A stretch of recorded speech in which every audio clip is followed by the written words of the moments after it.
Dave Simon, thanks for joining us this week. Good morning, Sarah. There have been 2 threats called into the Jewish Community Center here in Albuquerque. How have you responded? Well, the JCC is very vigilant, alert, and prepared. So we simply implemented our emergency protocols, which we've had in place for a long time.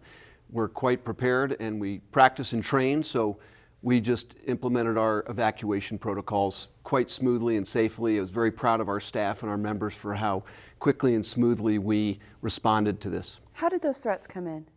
We received 2 telephone bomb threats. They both came in about the same time of day, and we think from a similar source. Yeah, you had a protocol in place. Have you dealt with this before? No, but I think any institution that serves the public, if it's a large business, a public entity, a school, a community center, the unfortunate reality in America right now is I think it makes sense to be prepared.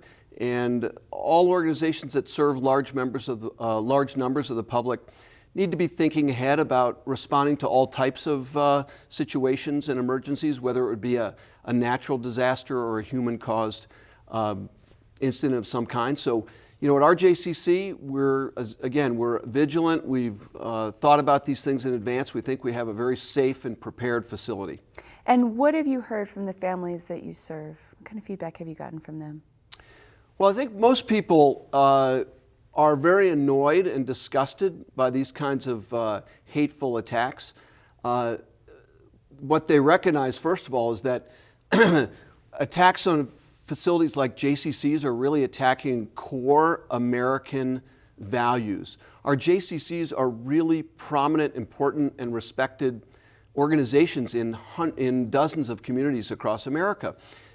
Most JCCs serve everyone from small children through senior citizens. Almost all JCCs are open to everybody. They serve probably more non-Jews than Jews. So they really represent the best of America. That is openness, serving the entire community with education, with wellness, with childcare and early education. And these are institutions that are important and respected parts of our communities across our country. So these kinds of hateful attacks are really attacking core American institutions and values, and people don't like it. At the same time, I don't think that we're overly afraid. I mean, these kinds of cowardly attacks are intended to create some anxiety and disrupt. And, we're not going to give in to that. We're back in our JCC. We're back doing what our mission is, which is to serve the community. And our members and guests are still out in full force. Our membership is higher than ever. Our center is busy and vibrant, full of life, full of positivity.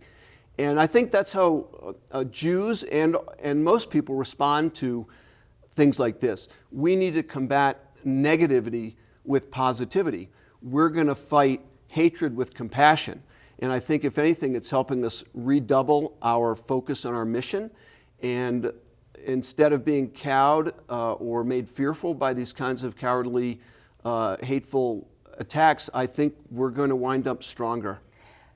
I think that's how adults can certainly respond. There might be a slightly different message for children and teens, though. How are you talking to those young people about your approach? Well, for young children, I think they simply had a little, they kind of had a little adventure when we evacuate a place like our early childhood center. These are very, very young children, so we're talking to them in generalities. I think they understand the importance of something like a fire drill, and an evacuation for another cause is just very similar to a fire drill evacuation. So they got to go on a little walk and ultimately wound up watching movies and eating popcorn. So I think they weren't upset at all overall by the whole incident. But of course, parents have concerns about their children, but frankly, our center is very well prepared and vigilant and an extremely safe place. And I think parents at our center and our members and guests recognize how much effort goes into trying to keep them safe, keeping the JCC safe, but also remaining open to the community. And how are you reaching out to the broader Albuquerque community, maybe folks who haven't been to the JCC before, to talk about the great thing about the center is we are open to everybody. We serve the whole community. The vast majority of our members are non-Jewish.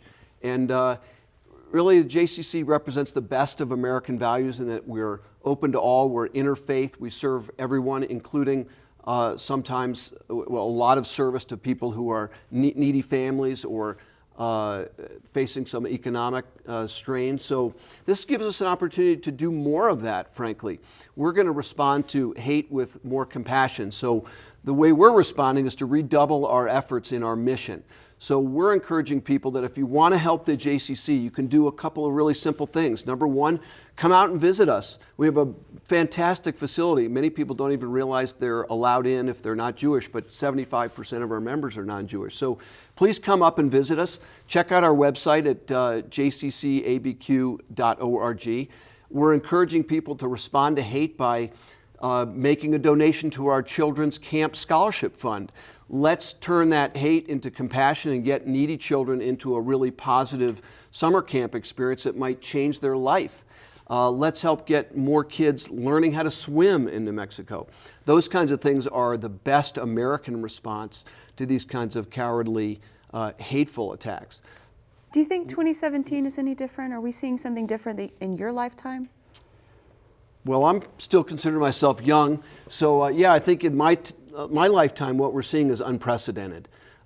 Absolutely, since last fall's election, there's been an incredible spike in anti-Semitic speech and anti-Semitic behavior, but also increases in overall discriminatory and sort of hate-filled speech. There's no question that the number of incidents has spiked, and it's almost like a Pandora's box has been opened, releasing some kind of undercurrents of hate and discrimination that, have always been part of America, but they seem to be bubbling up now in the current climate. And that's something we really have to work on and resist and fight against. It has no place, hate and discrimination has no place in our American value system, and we need to counter it with education and compassion and working together. Coming to visit the Jewish Community Center. Great. Well, we have so much going on. We just encourage people to come up and see it. You can help us by participating. You can help us by standing with us. Be a member. Come to our programs. Help our scholarship programs. And if you'd like to help us make the JCC safer, of course, we are always taking steps to improve security. So there's a lot of ways for people to get involved, but I think the most important response is to keep on doing the important work of the organization. This is what's kept us motivated for 16 years, what's made the JCC such a valued and respected part of the Albuquerque community, and we plan on keeping it up and doing it better than ever. Thank you so much, Dave. Thanks.